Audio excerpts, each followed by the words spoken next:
When news spread that several female guards from Bergen-Belsen had been sentenced to death, many people could hardly believe it. But as investigators uncovered what had happened inside the camp, disbelief quickly turned into horror as the world got to know the truth.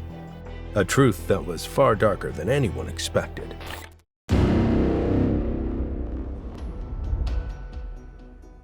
Bergen-Belsen was not built as an extermination camp like Auschwitz. When it first opened in 1940, it was a prisoner of war camp for French and Belgian soldiers. In 1943, the SS turned part of it into what they called an exchange camp. Jewish prisoners who had foreign passports were held there because the Nazis hoped to trade them for German civilians trapped in other countries. On paper, it sounded like a more humane system. In reality, it was anything but. By late 1944, the camp had changed completely. The war was turning against Germany as the Soviet army pushed through Poland and forced the Nazis to evacuate camps farther east. Prisoners from Auschwitz, Buchenwald, and many other camps were loaded onto trains or forced to march long distances to Bergen-Belsen. Many were already starving, sick, and close to death before they arrived. The camp had only been built to hold about 10,000 people, but by April 1945, more than 60,000 prisoners were packed inside. The camp quickly collapsed under the pressure. There was almost no food, very little clean water, and almost no medical care. The overcrowding became so severe that disease spread everywhere. Typhus tore through the camp because there was no proper sanitation left. In the final weeks before liberation, around 500 people were dying every single day. The SS guards, including several female overseers, watched it happen. When British forces arrived at Bergen-Belsen on April 15, 1945, they expected to find a prisoner camp. Instead, they walked into one of the worst humanitarian disasters of the Second World War. Around 13,000 unburied bodies were lying across the camp. Thousands more had already been thrown into mass graves that the SS had forced surviving prisoners to dig during the final weeks before liberation. Everywhere the British looked, there were starving prisoners, piles of bodies, and people who were too weak to move. Even after the camp was liberated, the suffering didn't end. British doctors, nurses, and medical teams rushed in with food, medicine, and emergency aid. But for many prisoners, it was already too late. Months of starvation, disease, and abuse had left their bodies beyond recovery. Historians estimate that around 14,000 more prisoners died in the days and weeks after liberation because they were simply too sick and malnourished to survive. The British carefully documented everything they found. Soldiers, journalists, and medical staff took photographs and filmed the camp from every angle. For many people in Britain and the United States, this was the first time they had seen clear evidence of the horrors of the Holocaust. The shocking images from Bergen-Belsen were shown around the world and helped people understand the true scale of Nazi crimes. They also made it clear that those responsible had to be brought to justice. The British did not arrest people at random. They took the camp commandant and dozens of SS guards into custody as soon as they secured the camp. Many of these guards had only recently arrived from Auschwitz after the Nazis began evacuating camps in Eastern Europe and the Soviet army advanced. This is an important detail because it meant that many of the people who would later stand trial for crimes committed at Bergen-Belsen had also served at Auschwitz, where they had been part of a much larger system of mass murder that included the gas chambers. 3 women became some of the most well-known defendants at the Bergen-Belsen trial, including Irma Greza, Elisabeth Wokenrath, and Joanna Bormann. All 3 had served at Bergen-Belsen, but none of them had started there. Before arriving at Belsen, they had already spent years working in the Nazi concentration camp system, including Auschwitz, where countless prisoners were murdered. Irma Greza was only 21 years old when the British arrested her after the liberation of Bergen-Belsen. She had joined the SS while she was still a teenager. In 1942, she began working as a guard at Ravensbrück, the Nazis' main concentration camp for women. In March 1943, she was transferred to Auschwitz-Birkenau, where she quickly rose through the ranks and became one of the senior female overseers. She was responsible for supervising tens of thousands of female prisoners, including women who were selected to be sent to the gas chambers. Many survivors later described her as extremely cruel. They said she carried a riding crop, used dogs to frighten prisoners, and personally beat women under her control. In January 1945, as the Soviet army closed in and the Nazis evacuated Auschwitz, Greza was sent to Bergen-Belsen, where she continued serving as a senior guard until the British arrived. Elisabeth Volkenrath had been part of the camp system even longer. She joined the SS camp service in 1940 at Ravensbrück and was transferred to Auschwitz in 1942. Over the next 2 years, she was promoted several times. In 1944, she became the chief wardess of the women's camp at Auschwitz, one of the highest positions a female guard could hold. She supervised the female SS guards and was directly involved in organizing the selection process that decided which prisoners would be sent to the gas chambers and which would remain alive for forced labor. Like Greza, she was transferred to Bergen-Belsen in early 1945 as the Nazis abandoned Auschwitz. Johanna Bormann had been working in the concentration camp system the longest. She joined in 1938 at Lichtenberg, one of the Nazis' early concentration camps for women, before being transferred to Ravensbrück and later to Auschwitz in 1943. Survivors remembered her for using an SS guard dog to threaten, attack, and maul prisoners. She was also transferred to Bergen-Belsen, where she remained until the camp was liberated. By the time these women stood before the court, the prosecution was not only looking at what had happened during the final months at Bergen-Belsen. Investigators also examined what they'd done during their years at Auschwitz. The charges covered crimes committed at both camps. That is one of the main reasons the punishments handed down by the court were so severe. The trial was held in the city of Lüneburg, not far from Bergen-Belsen itself. It began on September 17, 1945, less than 5 months after British troops had liberated the camp. That was an incredibly short amount of time considering the scale of crimes that had to be investigated. The speed of the trial showed how determined the British were to hold those responsible accountable after the shocking images from Bergen-Belsen had been seen around the world. The British set up a military court instead of a civilian one, because Germany no longer had a working government after its surrender in May 1945. The country was under Allied occupation, and different parts of Germany were being controlled by Britain, the United States, the Soviet Union, and France. Since there was no German legal system capable of handling such a major case, the British military organized and ran the trial themselves. The judges were British military officers. The prosecution was also made up of British lawyers, but the defendants were still given legal representation. Some British military lawyers were assigned to defend the accused because, under British military law, every defendant had the right to a defense, no matter how serious the accusations were. This decision upset many people in Britain, who believed the evidence was already overwhelming. But the British wanted the trial to follow legal procedures instead of becoming an act of revenge. In total, 45 people stood trial. The defendants included the camp commandant, Josef Kramer, who had previously served at Auschwitz-Birkenau before becoming the commander of Bergen-Belsen. During his time at Auschwitz, he had been involved in the operation of the camp's gas chambers. Alongside him were dozens of male and female SS guards, as well as several kapos.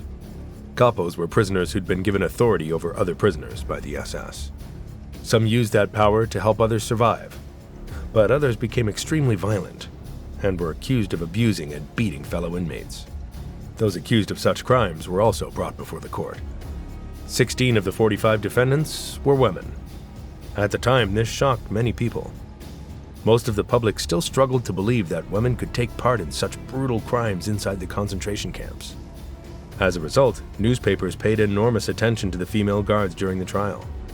Some reports accurately described the evidence presented in court, while others exaggerated certain details to make the story even more sensational. Even so, the trial forced the world to confront the fact that women, just like men, had played active roles in the Nazi camp system. The British prosecution built its case around a legal idea known as common enterprise. In simple terms, this meant the prosecutors did not have to prove that every defendant had personally murdered someone.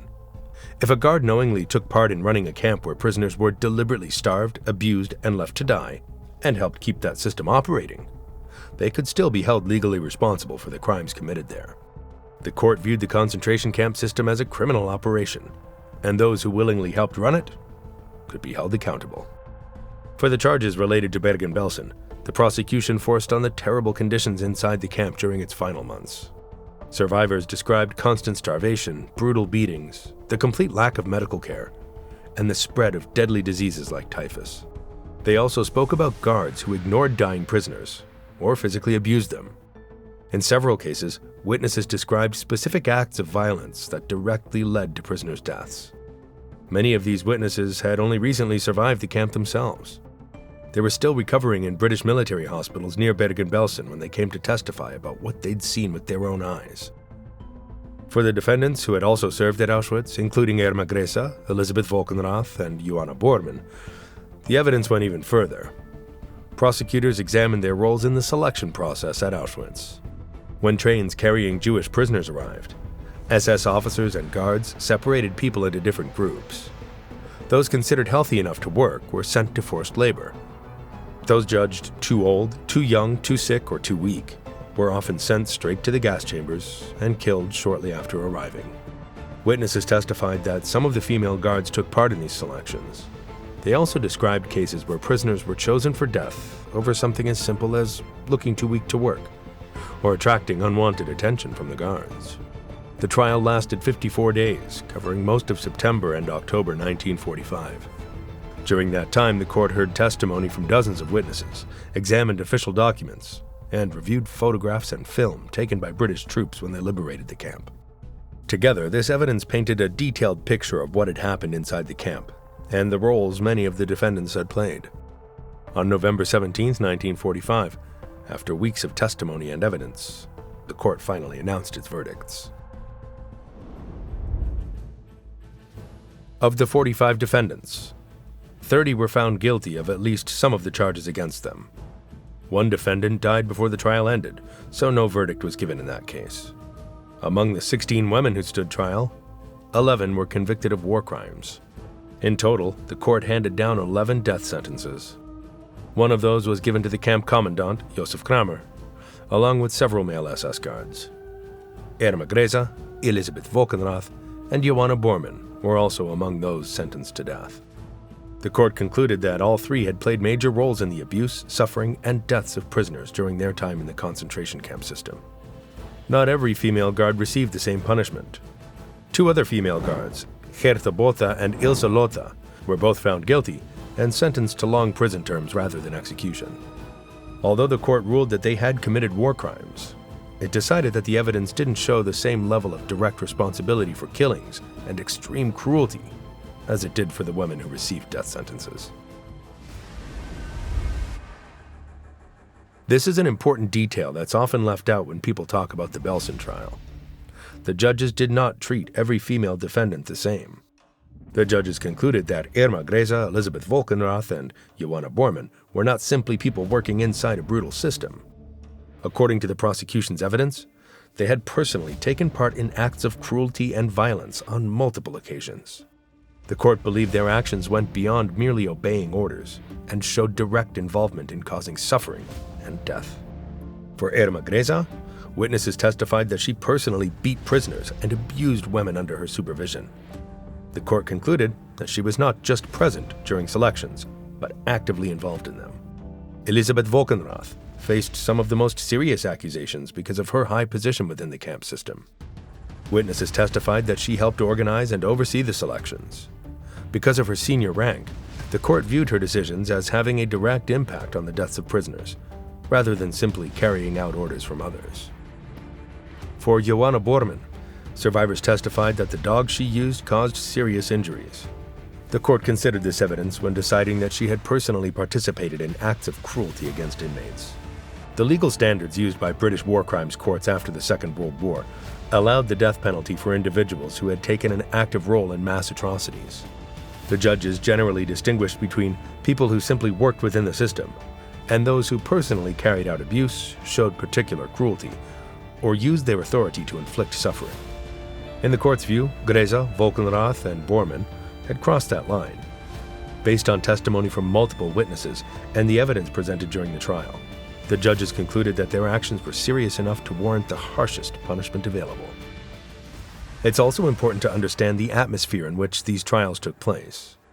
Only months earlier, British soldiers had entered Bergen-Belsen and discovered thousands of unburied bodies, starving prisoners, and conditions that shocked the world. Newsreel footage and photographs of the camp were widely shown to the public, creating enormous anger and demands for justice. That public mood helps explain why the trials moved so quickly, and why the punishments were so severe. However, the verdicts were not based on public opinion alone. The court heard weeks of testimony, reviewed documents and photographs, and relied on evidence from multiple independent witnesses before reaching its decisions. The death sentences were carried out on December 13, 1945 at Hamelin prison, which was located in the British-occupied zone of Germany after the war. The executions were carried out by Albert Pierrepoint, Britain's most experienced executioner. Because of his reputation and experience, the British military chose him to carry out the death sentences from the Belsen trial. In total, 13 people were executed that day, including the 11 defendants who'd been sentenced to death during the Belsen trial. It was one of the largest groups of executions ever carried out by the British in a single day. Pierrepoint later wrote about the experience, explaining that carrying out so many executions in such a short period of time was unlike anything he had done before. The process had to be carefully planned so that each sentence could be carried out one after another inside the prison. Irma Greza was 22 years old when she was executed, making her one of the youngest women put to death for war crimes after the Second World War. Witnesses, including British officials who were present, later said she appeared calm in her final moments, although different accounts disagree on some of the details. Elisabeth Volkenrath and Johanna Bormann were executed the same day, along with Josef Kramer and the other male defendants who had also received death sentences. The executions were widely reported and carefully documented. Newspapers across Britain, Europe, and the United States covered the story in great detail. Since these were among the first female Nazi war criminals executed by British authorities after the war, the case attracted enormous public attention. People followed the news closely, and the hangings quickly became one of the most talked about events in the early effort to bring Nazi war criminals to justice. The women who were executed were only a small part of the Belsen trial. The other defendants received very different punishments, depending on what the court believed the evidence proved against each of them. Erta Botha, who was accused of serious abuse, was sentenced to 10 years in prison. However, she did not serve the full sentence. In 1951, British authorities released her early as part of a wider policy that reduced the sentences of many convicted Nazi war criminals. The decision was highly controversial because the war had ended only a few years earlier, and many people believed those convicted should have remained in prison much longer. Ilse Lotha received a 15-year prison sentence instead of execution. Like Botha, she was also released before serving her full sentence. She left prison in 1953 after the British reduced the sentences of a number of convicted war criminals during the early 1950s. Several other defendants also received prison terms that ranged from only a few years to more than a decade.